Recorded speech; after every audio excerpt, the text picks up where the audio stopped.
As you know, I'm a retired history professor, and a long and very agreeable career teaching, researching, publishing, but my field was Spanish history.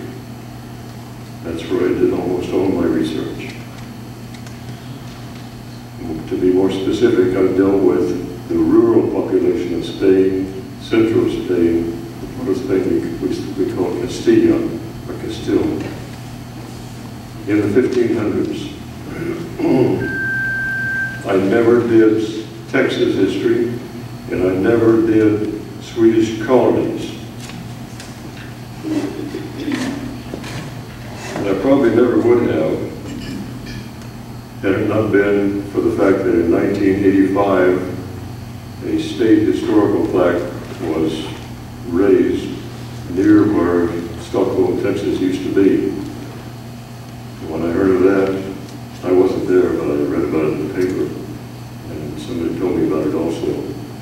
I thought, you know, it would really be fun if I could write an article about Stockholm, Texas, because I hadn't seen any such thing.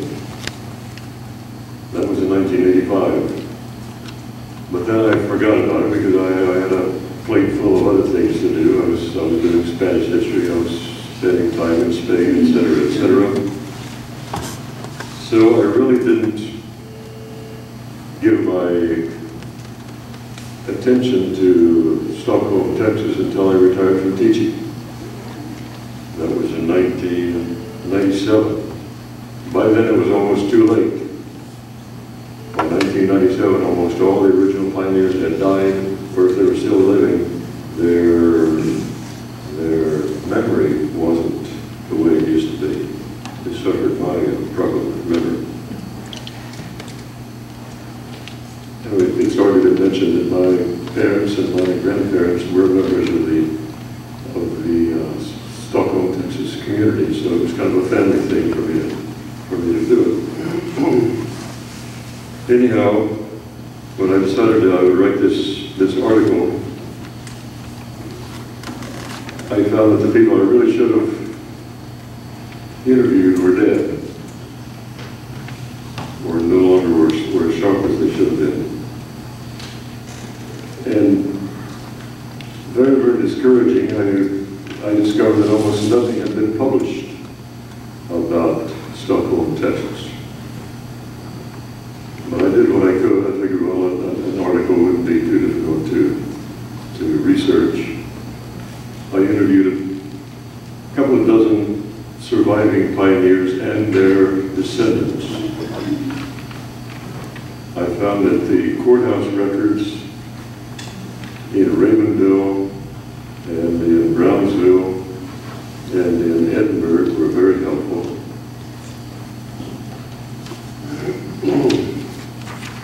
After spending about 4 years in research, I looked at what I had and I discovered that there was more than I needed for, a lot more than I needed for an article, that I could make a book out of it.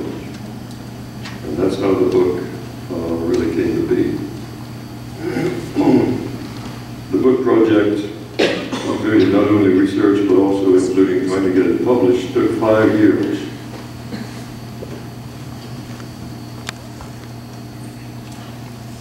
And I decided to name it Stockholm on the Rio Grande. You might have been struck by the title. Stockholm is not on the Rio Grande.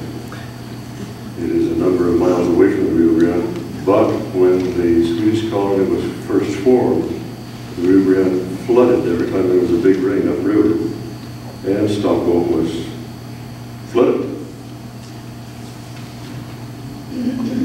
I decided to call it Stockholm on the Rio Grande. I thought, well, people are going to find that interesting. You might want to read about what could have happened. Let me briefly summarize the history of Stockholm, Texas. Before the 20th century, almost all the lower Rio Grande Valley of Texas was ranch country. There was very little else economically going on. You had large ranches, very thinly populated with humans. Most of them were of a Mexican background, or were actually Mexicans who crossed the border, because back in those days nobody paid much attention to whether you were legal or not legal. In any case, the ranches were mesquite thickets. You had thorny mesquites, you had cacti, you had other thorny bushes. In fact, some of the Swedes who came down to live in the area said every living thing in the natural vegetation has thorns. So the only ones that don't have thorns are the land agents. He said, and they're pretty smooth. Anyhow, before the 20th century, nearly all the Rio Grande Valley was isolated from the rest of the country, the rest of the state. You couldn't get there except on unpaved and often ungraded roads. There were trails, basically, to get through the ranch country between Brownsville and Kingsville, or between Edinburgh and Alps. So the valley was isolated. It was hard to get there from the rest of the country, and it remained isolated until 1904, when the railroad reached Brownsville. That opened up the Lower Rio Grande Valley to development. You could get to the valley with the railroad, and you could get valley products using the railroad from the Lower Grande Valley to the rest of the country. Valley products were particularly cotton and citrus and winter vegetables.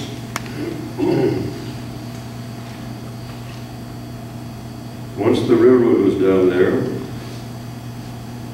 clever individuals realized that in a developing area like that, you could make a lot of money if you were smart.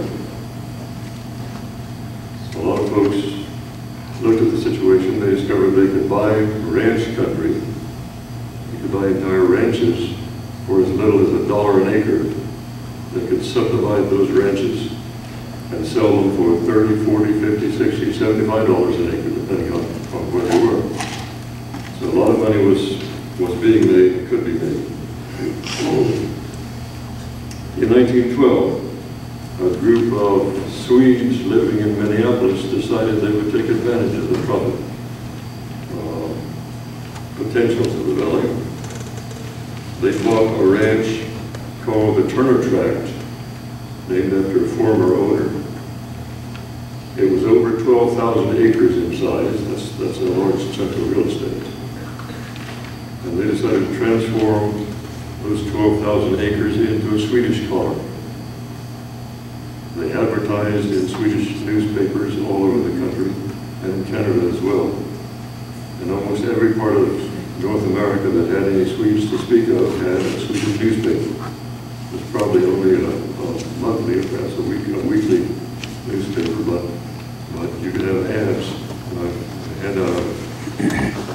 Circulated. You can see one of the ads that appears in the Texas Post.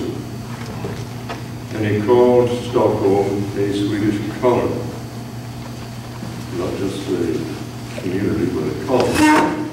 Okay, very interesting.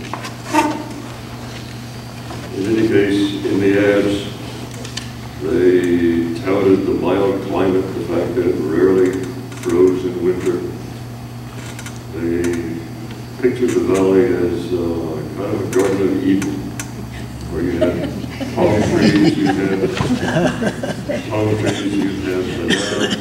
trees, you had orange and grapefruit trees. It said, come down here where the soil is so fertile, it goes down 2 or 3 feet, unlike in most parts of the country where if you have 6 inches of soil, that's a lot. And special train cars were arranged to bring people from the north, mainly Minnesota, Illinois, that area, wherever there were Swedes, they could come down the valley and be given a tour showing everything that was good about the valley, for sure, and forgetting the things that weren't so good. In any case, a lot of Swedes decided that was the place they wanted to live. My two grandparents, my two grandfathers decided they wanted to go down there, particularly because the land prices were relatively low compared with Minnesota or other parts of the north. And they liked the idea of cold winter, staying up north, and they would go down to South Texas where they could be warm. Anyhow, the idea of joining a Swedish colony was very, very successful. And by 1914, about 150 Swedes had bought land in the Turner Tract. 150 Swedes. That's landowners who typically had wives and children, so it's far more than 150 Swedes. Look at the map, if you will. You'll see that the area in black of the Turner Tract was pretty much in the middle of the southern tip of Texas. It was in the middle of Hidalgo and Cameron and Wilson counties. So that seems, looking at it, seems like a very good choice of location for the Swedish colony. The land was almost perfectly flat there. They had some what we call hills. In fact, my wife and I, when we first married, we lived in what we called a house on a hill. The hill was probably as much as 3 feet high. But they called it a hill because it was high enough so when the Rio Grande flooded, the house wouldn't be underwater. We were on real high ground. We were 11. You were 11? Wow. I was in the same, I was right down the road from you on that house on the hill. Yeah. Just north, about a mile or so. Yeah, and we had a perpetual slough in between us. Exactly. Good swimming hole. Yeah. I spent a lot of time in Harlingen. Yes, Arlington is right there. Yeah.